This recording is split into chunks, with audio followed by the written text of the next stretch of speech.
এই যে বাবা বাবা, এই হচ্ছে আজকের ভিলেন, এই হচ্ছে আজকের ভিলেন, এই হচ্ছে আজকের ভিলেন। কি বলবো বলুন, কি বলবো? এদেরকে চর মারবো না কি করবো বলুন? আর কিছু বলার নেই। এই হচ্ছে আজকের ভিলেন।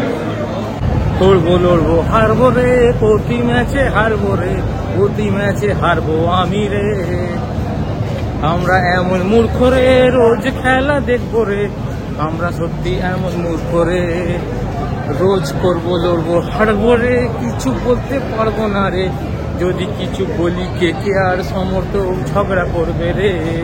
রোজ হারবো রে, আমরা রোজ হারবো রে, আমরা কে হার করবো লড়বো হারবো রে। এত খারাপ অবস্থা KKR এর মনে হয় কোনোবার দেখিনি যে এরকম লজ্জাজনক হার। মানে এত তাবড় ব্যাটসম্যান থাকতে KKR এর এরকম লজ্জাজনক হার কোনোবার দেখা যায়নি KKR এর। এখনো 4 ওভার বাকি, মাঠ ফাঁকা করে সবাই বেরিয়ে যাচ্ছে। মানে কলকাতার লজ্জা সব থেকে বেশি, কলকাতার লজ্জা। এই হচ্ছে কলকাতার লজ্জার দিন আজকে।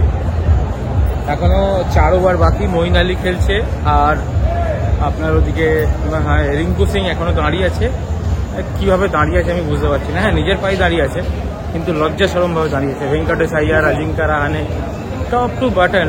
আজিঙ্কা রাহানেকেও ভালো বলবো না, 36 বলে 51 ওই পজিশনে ভালো, কিন্তু একটা 200 রানের স্কোর যখন চেস করে কিভাবে করলো আমি বুঝতে পারলাম না। কারোরই কি কোনো ফর্ম নেই না কি? আমি কিছু বলার নেই, জাস্ট নিজেকে গালাগাল দিচ্ছি। সালা কমপ্লিমেন্টারি টিকিটে কেন এলাম? এই হচ্ছে আমাদের এবছরের KKR এর অবস্থা, যে আগের বছরের চ্যাম্পিয়ন ছিল। একটা গৌতম গম্ভীর না থাকায়, শ্রেয়াস আইয়ার না থাকার টিমটা আজকে আমাদের এই অবস্থা। সালা কি বলবো তাই ভাবছি। এই হচ্ছে আমাদের টিমের অবস্থা, এই হচ্ছে আমাদের KKR এর বর্তমান অবস্থা।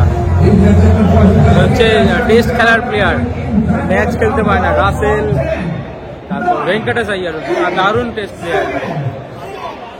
এই হচ্ছে আমাদের KKR এর বর্তমান অবস্থা। পুরো ম্যাচটা এমন জায়গায় দাঁড় করে দিল, 4 ওভারে বাকি 81 রান। এই হচ্ছে আমাদের KKR এর বর্তমান অবস্থা। KKR কে আমরা সাপোর্ট করতে আজকে এখানে এসেছি। তো টেস্ট খেলা দেখতে এলাম না, কোথায় খেলাটা শুরু হলো, কোথায় শেষ হলো, কোন জায়গায় আটকালাম, বিস্তার করতে গেলে লম্বা রচনা করতে হবে। এই ম্যাচটা কোথায় হারলাম যদি বলতে হয়, তো লম্বা রচনা করতে হবে। কিচ্ছু বলার নেই। মাঠটা কি দাঁড়িয়েছে 4 ওভারে 80 রান। কে ম্যাচটা করবে? সব শেষ। রাসেল ভার্সেস মঈন আলী, ওইসব ধরুন নেমেছে।